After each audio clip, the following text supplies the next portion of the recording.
or so many of these other people in the banking industry that have just wrecked our economy, wrecked up a beautiful thing on purpose, because they don't want people to be prosperous and secure. They want you living in fear. Okay, the prison industry, can you imagine all the people that have a stake in maintaining the crime levels at a cost in California here of over $50,000 a year per inmate per year? Now, as a taxpayer, okay, I would say, why not we give these guys, look, there's not enough jobs. I mean, that's what the economy is telling us. Here's $25,000. Go out, keep your nose clean, go surfing, do whatever, and just stay out of trouble. Okay, at least we'd get a kinder, gentler society.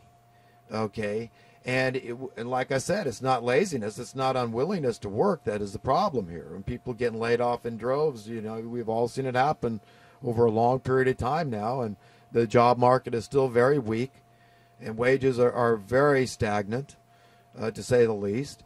And, so why not? At least we'll get something. I mean, the way it is now, people in financial desperation, how many guys wouldn't think twice about, when they get in, their pride is getting threatened, they go rob a bank, a liquor store, whatever. They get reckless, they get stupid, so that's a world that's been imposed on us by these people. And you got attorneys that have an interest in maintaining the crime level, the jailers, the bail bondsmen, the courts, the judges, the cops, the clerks. It goes on and on and on. We all need to just get it and understand that we've all been duped, deluded, deceived by this gaggle of murderous, evil, diabolical, clandestine, sinister thugs that are at the top of this pyramid. They are mean. Jesus has not returned. We need to rout these people as best as God has given us the power to do, and just demand justice. That's all we're doing. We're demanding justice. And it's all about money, folks. The love of money is the root of all evil. This is the root of all the problems. All these women deciding to have abortions, most of it's because of their careers. They're whatever. They don't have enough money. The guy that they hooked up with is a loser. The pornography industry. How much of this is about money? The prostitution, the drugs. Okay? Does everybody understand how money ties into all this stuff? The wars, the crime. Okay? And it doesn't have to be like this. We've been believing a lie. Nobody has to be left out of the loop. If we just had sound currency, this is what we demand, and this is what they will not tolerate us having, because it could be a nice, gentle slide into full prosperity and security for all, where that rising tide of prosperity has taken up all the ships, and it has risen. If you took an inventory of this planet, this country, this state, over the last 50 years, okay, and add up all the infrastructure, the superhighways, the bridges, the buildings, a lot of this stuff is taxpayer financed. Remember that. And that's you and me. That's all of us. We own it. We are the government. We are the Caesars. It is ours. It is yours. It's no less yours or mine than anybody else's, because we're all equal. We all have equal authority. We're all born unthinkably wealthy. Understand how it is in reality. This is the world I want to transition into.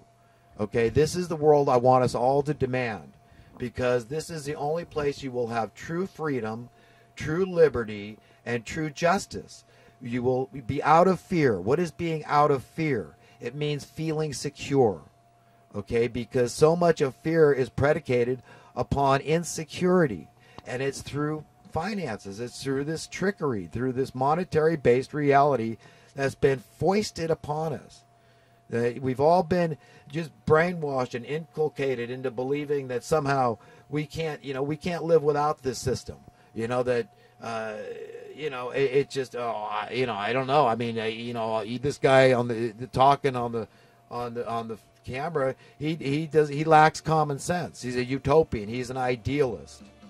He's a pipe dreamer. Whatever you might say about me, listen, it's not true. I have a sound mind. I know truth from fiction, and I know what I'm talking about. Okay, if the system won't break down when everybody is secure and prosperous, why can't we have it? And the system will not break down, and I'll prove it to you. When the next time you get a chance, go to your local soup kitchen. Watch people falling over each other, clambering over each other to bust their behind for free. Okay, washing dishes, cleaning the kitchen, whatever it is, watch it. I've been there, I've done it, I've seen it. Go to a local Habitat for Humanity build and watch the people clambering over each other there, falling over each other to bust their behinds, and even doing dangerous work. You're working with dangerous, power tools often. I've done it. And, you can get hurt. It's a construction site. And they're doing this for free with great joy. They're having fun. They're laughing. They're talking. They're having a great time. This could be our reality. Don't believe otherwise. Believe the truth, because the truth is coming. It's not on my timetable. It's not on yours. It's not on any of ours, but it's coming. This we can be sure of, is that knowledge and wisdom is building upon itself. It's the one thing, the one good aspect that these rulers cannot stop. They knew this day was coming when it's written in Scripture that their skirts or dresses will be lifted up over their heads as a metaphor, an analogy to what this time they're being exposed. That their evil, the man of lawlessness is revealed. That the people are learning the nuts and bolts about how we've been duped, how we've been taken, how we've allowed this reign of terror to take place for thousands of years. Okay, but we can break free. We can join the side of the light, because it's really going to come down. And it's written sharper than any double-edged sword. You better decide which side you're on, and make sure that the light within you is not darkness. Okay, you got to understand this thing about money. Okay, that it's very seductive, and it's very alluring, but it's very deceiving, and it's a snare to the soul often. And you have to be prepared to lay all your chips on the table, all your cards. You got to be able to say, I'm ready for a level playing field. And I understand that I'm very important. I'm God's precious treasure. I know that. But I also understand I'm no better. I'm no more blessed. I'm no more advantaged than anybody else. And I want it like that. I want it the way my Father wants it. I want it the way my mother wants it. Almighty God, our divine parents. I want it the way they want it, and no other way. And God, correct me when my thinking is wrong, when my speech is wrong, when my behavior is wrong, because all I really want to be is a fragrant aroma in your nostrils, because you are the source of all true happiness. And there we go again. It all comes down to attaining true happiness. And where do we go? We've got to please our parents. And the only way we can do that is by caring about each other. Like I've said before, that humanity is like a chain, and we're all just links in the chain.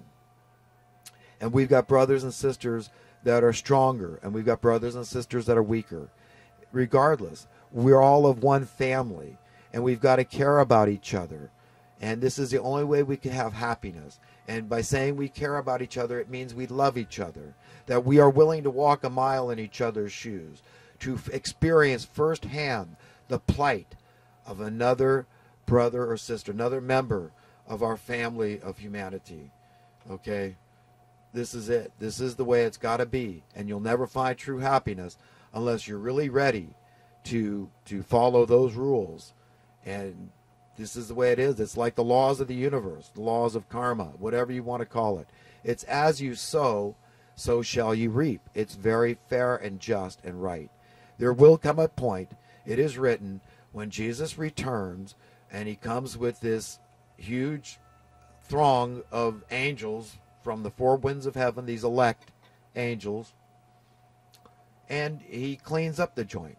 It's like a diseased cell. He's going to go through, and he's going to separate the wicked from the righteous. Okay, and that's how it's going to be. Okay, he's not going to separate Democrats from Republicans. He's not going to separate the rich from the poor even. He's not going to separate us by religious creed or whatever it is. It's going to be strictly, are you wicked in your heart, or are you pure? Are you clean? Are you worthy to inherit a renewed earth? Okay, which will be a virtual, veritable, essential paradise. It will be a perfect place for every creature. No more death, no more sin, no more darkness, nothing negative at all. And we all have the ability to imagine that place. Believe it or not, take a little time, and you'll realize you do have the ability to imagine that, where gravity has changed. So, that's not deadly anymore. Where, the lions eat straw with the lambs. Hey, listen, if you can imagine it, then you know that God can give it to you, because he gave you your capacity, your propensity to be imaginative, to be inventive, to be ingenuitive. That all comes from above. So we all have that ability to imagine this perfect world down to the last detail. And that place is coming. And that's why it's so important to make sure you're on the right side. You're on the side of humanity, that you really get it. You can understand the very heart and mind and spirit of God, God Almighty. He just wants to be our friends. And when you're his friend, you just go forth and help win other friends for him. That's what it's all about, to be a proper reflection, a proper representative. That's it. It's no big deal. It's easy. His yoke is easy. His load is light. And that's the way it is. I mean, we truly can find happiness today, now, just by seeking to serve him and love him above all else. We'll go forth and do the right thing and care about each other. And you will have the boldness and the soundness of mind to walk into the halls of Congress or onto the floor of the New York Wall Street stock market and say, no, we're putting our foot down. We're going to do what Jesus did. We're going to start throwing over some tables, maybe as a metaphor, as an analogy, whatever, maybe physically as a show, But we're not going to be violent. We're not going to use their tactics. That's their tactics. We're not going to use trickery. We're going to be up and up, and we're going to confront these people. And we're going to say, hey, we know what we want. We know what we need, and we're demanding it. We're not going to tolerate your criminality anymore, running roughshod over us anymore. And we're going to do our best to do this. And, there's been martyrs all through the age. Look at all the people that have paid the ultimate price.